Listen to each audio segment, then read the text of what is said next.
فرصت شما نیز میتوانید با ما همراه شوید و بینندگان ارجمند در این فرصت شما نیز میتوانید با ما همراه شوید توسط یک زنگ تلفنی. رقم ما در استودیو 92 702 27 37 است و میبینیم علاقه یک زنگ تلفنی قبول میکنیم. السلام علیکم. السلام علیکم. و علیکم السلام. نام من میرزا افضل، من همیشه تعریف جمع هستم. میتوانید کمتر بلندتر گپ بزنید. نشانه که همراهی صحبت کرده باشم. اونو بار دیگه سلام میگم. سلامت باشید. ما میخواهم که همین یک چیز فرمایید. شما درباره نفتر داوری گفتیدن مثلا. بله. ما میخواهم که همین نگاه شما مثلا شما یک دیگه شما همین وقتی شما برای مارکتینگ چی خیلی قبول میکنید شما. فهمیدم شما. سلامت باشید. شما خودتون شما مارکتینگ به کار میکنید یا نه؟ سلامت باشید. من سوال شما رو فهمیدم. اکنون من دفعه گذشته هم گفته بودم که دو نمودی تجارت هست. یعنی تجارتی عادی یعنی ترادیسیونل میگویند و تجارتی شبکه‌ای سیتیوی. یعنی تجارتی ترادیسیونل و یعنی مقرری و مبلغ دکار، مبلغی کلان دکار. اما تجارتی و به سیتیوی مارکتینگ با وقتی بسیار دکار. شخصی که اگر مبلغی بسیار داشته نتواند او میرد به سیتیوی میرد. اگر شما مبلغتان بسیار باشد شما تجارتی مقرری کشید. یعنی تجارت آن تجاری که امروز گرفته فروختم یا استحصال یگان بار یگان یا خدمت رسانی این تجارت رو تجارتی مقرری میگویم.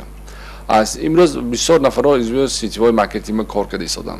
یعنی مبلغی بسیارشون نیست است و اون وقتی بسیارشون هست و ها رفته همون محصولاتی آن محصولاتای آن کمپانیایی که از طرف دولت قانونی قبول شده است اجازتش است کار کرده است در همونجا کار کرده ایستادن از همونجا نتیجه گرفته ایستادن.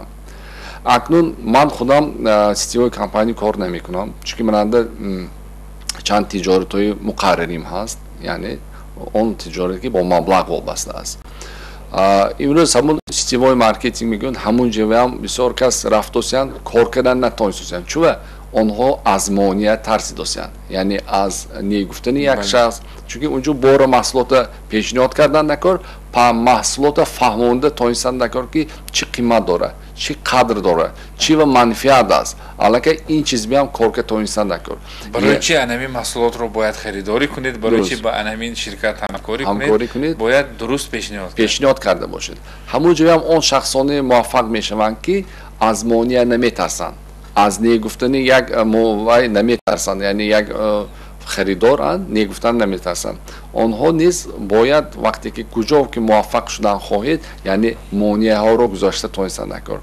همین برای کامیابی کی میشه است همون نفری که امروز از مانع رو برطرف کرده با مقصدی گذاشتهش میرد. اکنون خود اینه ببینید که اکبر جان بسیار شخصا بسیار بیمار میشوند. کدام شخص بسیار بیمار میشوند؟ اون شخصی که مقصد ندارد مقصد زندگی ندارد یعنی وقتی که یا در سر ایده ها ندارد وقتی که در سر آدم بسیار ایده هست مقصد است او بیمار نمیشده است. اینه ببینید که همون ایده و شب و روز شما فکر میکنید کوشش میکنید یعنی معنی شما خالی نیست. بعضی عموما نگاه فکر ندارن در زندگی همین چی میگن مروری زمان که خودش میرد یگان و کوشش ندارن حرکت ندارن اون بیشتر کسل میشن چون که فکری دیگر ندارن فکرشون فقط کسلی خودشون میشن. کجا که فکر روانه شده است همونجا نتیجه میشد. اینه ببینید که وقتی که شما فقط درباره کامیابی گام میزنید در سر دسترخوان در عائله فقط در بین دوستانتون کامیابی و گام میزنید شما به کامیابی موفق میشید. اگر شما ناباوری و نااعتباری و شکست و پرابلم های گازید پرابلم ها وادار میشید.